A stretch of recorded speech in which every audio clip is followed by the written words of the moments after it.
새벽 예배를 하나님께 드리도록 하겠습니다. 다 같이 사도신경으로 신앙 고백을 드립니다. 전능하사 천지를 만드신 하나님 아버지를 내가 믿사오며 그 외아들 우리 주 예수 그리스도를 믿사오니 이는 성령으로 잉태하사 동정녀 마리아에게 나시고 본디오 빌라도에게 고난을 받으사 십자가에 못 박혀 죽으시고 장사한 지 사흘 만에 죽은 자 가운데서 다시 살아나시며 하늘에 오르사 전능하신 하나님 우편에 앉아 계시다가 저리로서 산자와 죽은 자를 심판하러 오시리라. 성령을 믿사오며 거룩한 공회와 성도와 서로 교통하는 것과 죄를 사하여 주시는 것과 몸이 다시 사는 것과 영원히 사는 것을 믿사옵나이다. 아멘. 찬송가 263장 이 세상 험하고 나 비록 약하나 함께 찬양 드리시겠습니다.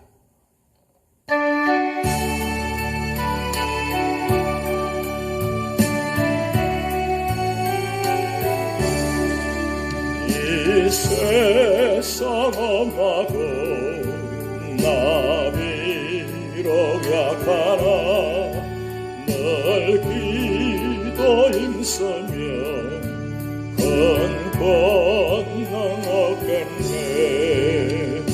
주의 은혜로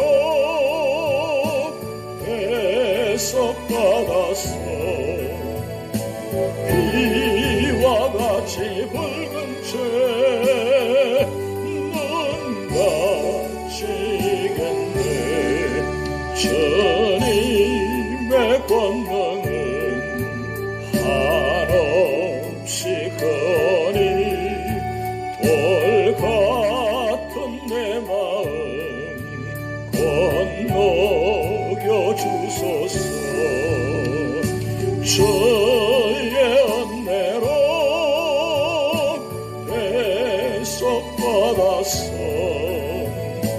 비와 같이 붉은 죄 눈 감치겠네. 내 마음이 약하여 늘 넘어지오니 주 예수 힘주사 굳세게 하소서. 주의 은혜로 해석받아서 비와 같이 붉은 죄 눈 감치겠네. 죄사함 받은 너 새 사람 되어서 저 앞에 서는 날 늘 찬송하겠네. 주의 은혜로 해석받아서 비와 같이 붉은 죄 눈 감치겠네.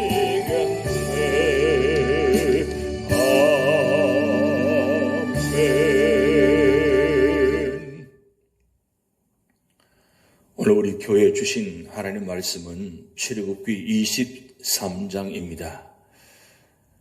너는 거짓된 풍설을 퍼뜨리지 말며 악인과 연합하여 위정하는 정인이 되지 말며 다수를 따라 악을 행하지 말며 송사의 다수를 따라 부당한 정언을 하지 말며 가난한 자의 송사라고 해서 편벽되이 두둔하지 말지니라.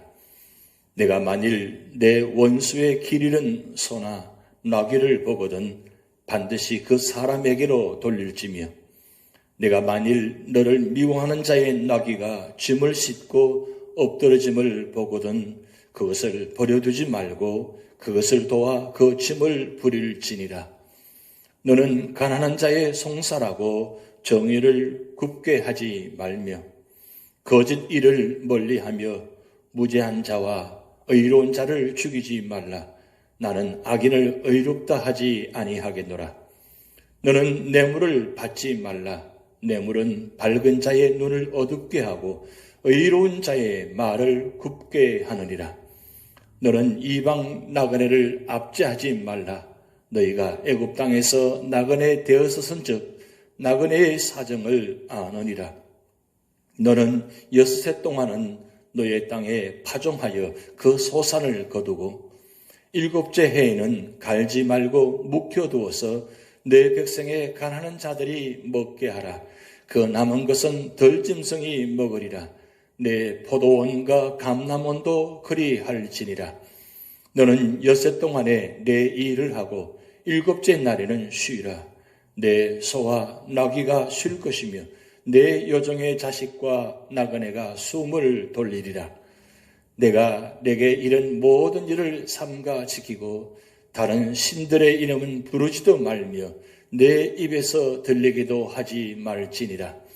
너는 매년 3번 내게 절기를 지킬지니라. 너는 무교병의 절기를 지키라. 내가 내게 명령한 대로 아비볼의 정한 때에 1해 동안 무교병을 먹을지니 이는 그 달에 내가 애굽에서 나왔음이라. 빈손으로 내 앞에 나오지 말지니라. 맥주제를 지키라. 이는 내가 수고하여 밭에 뿌린 것의 첫 열매를 거둠이니라. 수장제를 지키라. 이는 내가 수고하여 이룬 것을 연말에 밭에서부터 거두어 저장함이니라. 내 모든 남자는 매년 3번씩 주 여호와께 보일지니라. 너는 내 제물의 피를 유교병과 함께 드리지 말며 내 절기 제물의 기름을 아침까지 남겨두지 말지니라. 내 토지에서 처음 거둔 열매에 가장 좋은 것을 가져다가 너의 하나님 여호와의 전에 드릴지니라. 너는 염소 새끼를 그 어미의 저주로 삼지 말지니라. 내가 사자를 내 앞서 보내어 길에서 너를 보호하여 너를 내가 예비한 곳에 이르게 하리니 너희는 삼가 그의 목소리를 청종하고 그를 노엽게 하지 말라. 그가 너희의 허물을 용서하지 아니할 것은 내 이름이 그에게 있음이니라. 내가 그의 목소리를 잘 청종하고 내 모든 말대로 행하면 내가 내 원수에게 원수가 되고 내 대적에게 대적이 될지라. 내 사자가 내 앞서 가서 너를 아모리 사람과 헷 사람과 브리스 사람과 가나안 사람과 히위 사람과 여부스 사람에게로 인도하고 나는 그들을 끊으리니 너는 그들의 신을 경배하지 말며 섬기지 말며 그들의 행위를 본받지 말고 그것들을 다 깨뜨리며 그들의 주상을 부수고 내 하나님 여호와를 섬기라. 그리하면 여호와가 너의 양식과 물에 복을 내리고 너희 중에서 병을 제하리니 내 나라에 낙태하는 자가 없고 임신하지 못하는 자가 없을 것이라. 내가 너희 날 수를 채우리라. 내가 내 위엄을 내 앞서 보내어 내가 이를 곳에 모든 백성을 물리치고 내 모든 원수들이 내게 등을 돌려 도망하게 할 것이며 내가 왕벌을 내 앞에 보내니니 그 벌이 히위 족속과 가나안 족속과 헷 족속을 내 앞에서 쫓아내리라. 그러나 그 땅이 황폐하게 되므로 덜짐승이 번성하여 너희를 해할까 하여 1년 안에는 그들을 내 앞에서 쫓아내지 아니하고 내가 번성하여 그 땅을 기업으로 얻을 때까지 내가 그들을 내 앞에서 조금씩 쫓아내리라. 내가 내 경계를 홍해에서부터 블레셋 바다까지 광야에서부터 강까지 정하고 그 땅의 주민을 내 손에 넘기리니 내가 그들을 내 앞에서 쫓아낼지라. 너는 그들과 그들의 신들과 언약하지 말라. 그들이 내 땅에 머무르지 못할 것은 그들이 너를 내게 범죄하게 할까 두려움이라. 내가 그 신들을 섬기면 그것이 너의 올무가 되리라. 아멘. 오늘 출애굽기 23장의 말씀은 그리스도인의 의무에 대한 말씀이 기록되어 있습니다. 하나님께서는 이스라엘 백성을 거룩한 백성 하나님의 소유로 삼으셨습니다. 이런 특권에는 반드시 의무가 있습니다. 우리 그리스도인들도 그리스도인의 의무가 있습니다. 이 의무를 알고 생활해야 할 것입니다. 그러면 그리스도인들은 어떤 의무를 가지고 살아야 합니까? 첫 번째는 1절에서 9절 말씀을 통해서 이기심을 버리고 이웃을 돌아봐야 합니다. 세상에 보면은 편벽된 것이 너무 많습니다. 그러므로 재판 과정에서 그리스도인들은 허망한 풍설을 전파하지 말며 다수에 휩쓸려 함께 악을 행하지 말아야 합니다. 또 부정당한 증거를 하지 말며 가난한 자의 송사라고 해서 치우치게 편들어서도 안 되며 두둔해서도 안 됩니다. 원수가 이런 가축을 만나면 반드시 그 사람에게 돌려주고 미워하는 자의 가축이 엎드러짐을 보거든 그를 도와주어야 합니다. 원수 사랑은 쉽지 않지만 하나님의 자녀는 원수를 사랑해야 합니다. 가난한 자에게 유익을 얻을 수 없다고 해서 재판을 공정치 않게 하거나 뇌물을 준다고 해서 그에게 유리하게 재판해서는 안 됩니다. 언제나 재판은 공의를 따라 행하되 물질에 의해 좌우되어서는 안 되는 것입니다. 1절에서 9절 말씀을 통해서 교훈을 살펴보면 첫 번째는 우리는 거짓과 악을 행치 말아야 합니다. 사람이 자기 이익을 위해 남을 해치려는 뜻이 없다면 그에게 거짓말을 할 필요가 없을 것입니다. 특히 헛된 소문은 남의 명예를 손상시킬 뿐만 아니라 남에게 해를 끼치는 것입니다. 요한계시록은 거짓말을 지으는 자가 천국에 못 들어갈 것이며 지옥불에 던지올 것이라고 경고했습니다. 또 사람이 없는 일을 거짓으로 꾸며 남을 함정에 빠뜨리는 것은 큰 악인 것입니다. 하나님께서는 그런 일을 매우 미워하십니다. 우리는 범사에 진실하고 진실한 말을 해야 하며 특히 남에게 해를 끼치는 거짓말을 결코 해서는 안 되는 것입니다. 두 번째는 우리는 공정한 태도를 가지고 공의롭게 행해야 합니다. 우리는 부자를 무조건 지지하고 가난한 자를 무조건 무시하고 해쳐서도 안 되지만 그렇다고 해서 가난한 자의 송사라고 편벽대에 두어하고 부자를 무조건 반대해서도 안 되는 것입니다. 우리는 범사에 공정하게 생각하고 판단해야 하는 것입니다. 잠언은 악인을 의롭다 하며 의인을 악하다 하는 이 두 단은 다 여호와의 미워하심을 입느니라. 율법을 버린 자는 악인을 칭찬하나 율법을 지키는 자는 악인을 대적하니라고 말씀하고 있습니다. 잠언 17장 15절의 말씀 보면 악인을 의롭다 하며 의인을 악하다 하는 이 두 자는 다 여호와의 미워하심을 입느니라. 잠언 28장 4절 말씀에 율법을 버리는 자는 악인을 칭찬하나 율법을 지키는 자는 악인을 대적하느니라고 말씀하고 있습니다. 세 번째는 우리는 선과 사랑을 실천해야 합니다. 우리는 이방 나그네를 압제하지 말고 원수까지도 사랑해야 하는 것입니다. 또 우리는 교회에서 친한 교우들만 인사하지 말고 모든 사람에게 따뜻한 인사를 나누어야 합니다. 우리는 특히 교회에 처음 방문한 이들에게 관심과 배려를 나타내야 합니다. 우리는 밝은 얼굴로 서로 인사하고 서로 친절하게 대해야 하는 것입니다. 그러면 우리 모두의 마음도 기쁘고 더욱 평안할 것입니다. 우리는 모든 사람에게 선을 베풀고 모든 사람을 사랑해야 합니다. 두 번째로는 10절에서 19절 말씀을 통해서 감사가 넘치는 삶을 살아야 합니다. 안식의 법을 지키라고 하셨습니다. 하나님께서는 6년 동안은 농사를 지어 소산을 거두고 제7년째는 땅을 묵혀두라고 하셨습니다. 그것은 가난한 자들이나 짐승에게까지 사랑을 미치게 하기 위해서입니다. 또 하나님께서는 그리스도인들이 6일 동안 일을 하고 제7일째마다 영육을 안식케 하셨습니다. 가축이나 종들도 숨을 쉬게 하라고 하십니다. 그것은 하나님만 경배하며 믿고 살도록 하기 위해서입니다. 하나님께서는 하나님 백성이 거룩한 주일날 주님만 예배하고 경배하는 생활에 필요한 모든 것을 주신다고 말씀하고 계십니다. 매년 절기를 지키라고 하십니다. 유월절과 맥주절과 초막절을 반드시 지키라고 명하셨습니다. 모든 남자들은 매년 3회씩 하나님께 보이라고 하시며 반드시 하나님께서 정하신 때에 정하신 절차와 법도대로 지키라고 하셨습니다. 또 절기를 지킬 때 감사의 예물을 준비하여 바치라고 하셨습니다.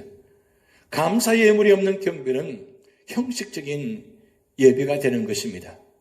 왜 이스라엘에게 이 절기들을 지키라고 하셨겠습니까?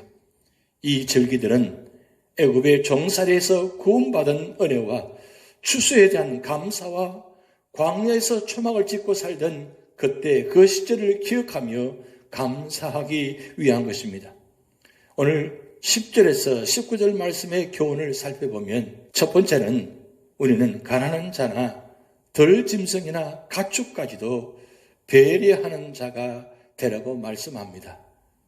안식년과 안식일 계명도 가난한 자를 배려하고 덜 짐승이나 가축까지도 배려하라고 말씀하셨습니다. 우리는 남을 배려하는 자가 되고 특히 가난한 자와 짐승까지도 배려하는 자가 되어야 하며 결코 무심한 자나 잔인한 자가 되지 말아야 합니다. 두 번째는 우리는 하나님의 은혜를 기억하고 감사하라고 말씀하고 있습니다. 절기는 하나님의 은혜를 감사하는 뜻이 있습니다. 특히 유월절과 무교절은 출애굽 사건을 상기시키며 초막절은 광야 40년의 생활을 상기시키고 있습니다. 연중 3대 절기는 그리스도의 구속의 은혜와 추수감사의 뜻을 가지고 있습니다. 세 번째는 우리는 정성껏 하나님을 섬겨야 합니다. 우리는 마음과 정성과 힘을 다해 하나님을 사랑하고 섬겨야 하고 처음 익은 열매를 하나님의 전에 드려야 한다고 말씀하고 있습니다. 우리가 하나님께 복받기를 원한다면 우리는 가장 좋은 것으로 지극한 정성으로 하나님을 섬겨야 할 것입니다. 세 번째는 20절에서 33절 말씀을 통해서 하나님만 섬기며 말씀대로 행해야 한다고 말씀하고 있습니다. 이스라엘이 가나안에 들어가면 그곳에 있는 여러 민족과 타협하며 그들의 사고방식과 생활 습관을 본받기 쉽습니다. 그래서 하나님께서는 약속의 말씀을 주셔서 이방의 신들과 죄악의 사고방식과 물질적인 생활로부터 보호하고자 하셨습니다. 하나님께서는 그의 사자를 이스라엘 백성에게 보내어 복 주실 것을 약속하셨습니다. 그러면 이스라엘 백성이 하나님의 복을 받으려면 어떻게 해야 했습니까? 하나님의 목소리를 정정해야 하고 하나님의 말씀대로 순종해야 하며 오직 하나님만 섬겨야 했습니다. 그러기 위해 우상 숭배도 적극적으로 반대해야 하는 것입니다. 이렇게 할 때 하나님께서는 어떤 복을 주셨습니까? 이스라엘을 인도하여 약속의 땅까지 이르게 하시며 모든 적들로부터 보호해 주시며 가나안 땅에서 식량도 주시고 건강도 주시며 재물의 증가와 장수를 약속해 주셨습니다.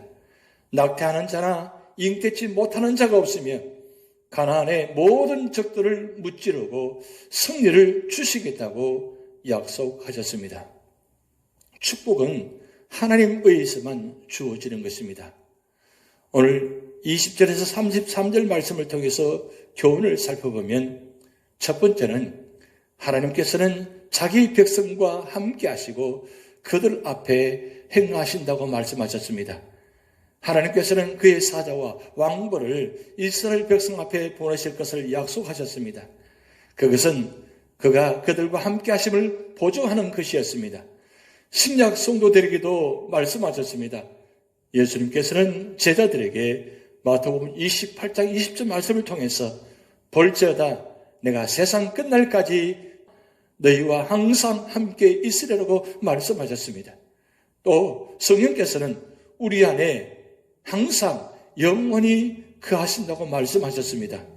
요한복음 14장 16절 말씀에 내가 아버지께 구하겠으니 그가 또 다른 보혜사를 너희에게 주사 영원토록 너희와 함께 있게 하시리라고 말씀하셨습니다.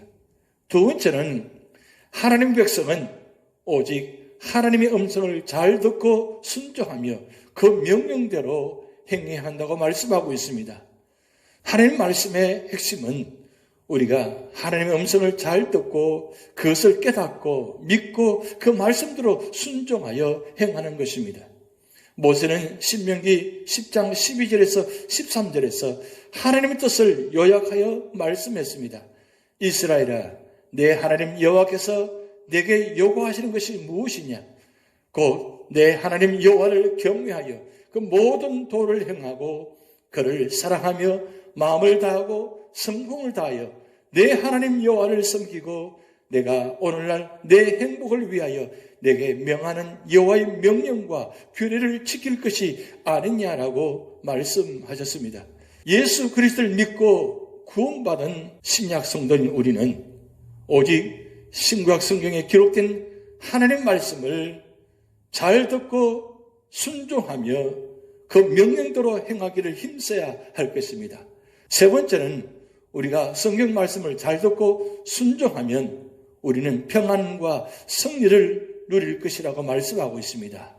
22절 말씀에 내가 내 원수에게 원수가 되고 내 대적에게 대적이 될지라고 말씀하셨습니다. 25절에서 26절 말씀 보면 그리하면 여호와가 너의 양식과 물에 복을 내리고 너의 중에 병을 제하리니 내 나라에 낙태하는 자가 없고 잉태치 못하는 자가 없을 것이라. 내가 너의 날 수를 채우리라고 말씀하셨습니다. 이것은 율법의 약속이요 합당한 법칙인 것입니다. 사도 바울도 빌립보서 4장 9절 말씀에 너희는 내게 배우고 받고 듣고 본바를 행하라. 그리하면 평강의 하나님이 너희와 함께 계시리라고 말씀하셨습니다. 하나님의 평강과 승리를 원하는 자마다 하나님 말씀에 순종하며 살아야 할 것입니다. 하나님 말씀에 순종하며 말씀대로 살아갈 때 하나님께서 약속하신 모든 축복이 우리 재단과 우리 재단에 속한 모든 삶의 자리마다 충만히 임하실 줄 믿습니다. 기도하시겠습니다. 하나님 아버지, 하나님 말씀대로 순종하며 살아가는 자가 되게 하시고 그 말씀을 통해서 축복받는 자가 되게 하시고 그 말씀을 통해서 우리 모든 삶의 자리마다 하나님 나라가 이루어지게 하여 주시옵소서. 오늘도 몸이 연약한 주의 성도들 계십니다. 찾아가 주셔서 위로하여 주시고 성령의 치료하는 광선을 비추어 주셔서 모든 삶의 아픔의 자리마다 고통을 치료하시고 회복시켜 주셔서 놀라운 은혜를 체험하는 자리가 되도록 하나님 축복하여 주시옵소서. 우리 모든 삶의 자리마다 주님의 영광이 드러나게 하시고 연로하신 어른으로부터 어린아이들까지 영혼을 지켜주시고 육신을 지켜주셔서 찬양과 말씀과 기도로 승리하시도록 하나님 축복하여 주시고 인도하여 주시옵소서. 하나님 아버지, 우리 재단이 이 마지막 때에 하나님의 영원 구원의 역사가 나타나게 하시고 그 사명을 감당하는 재단이 되도록 하나님 축복하여 주시옵소서. 오늘 모든 삶의 자리를 주님께 맡겨오며 예수님의 이름으로 축복하며 기도하옵나이다. 아멘. 다 같이 주기도문 하시겠습니다. 하늘에 계신 우리 아버지여, 이름이 거룩히 여김을 받으시오며 나라의 임하옵시며 뜻이 하늘에서 이룬 것 같이 땅에서도 이루어지이다. 오늘날 우리에게 일용할 양식을 주옵시고 우리가 우리에게 죄전자를 사하여 준 것 같이 우리 죄를 사하여 주옵시고 우리를 시험에 들게 하지 마옵시고 다만 악에서 구하옵소서. 대개 나라와 권세와 영광이 아버지께 영원히 있사옵나이다. 아멘.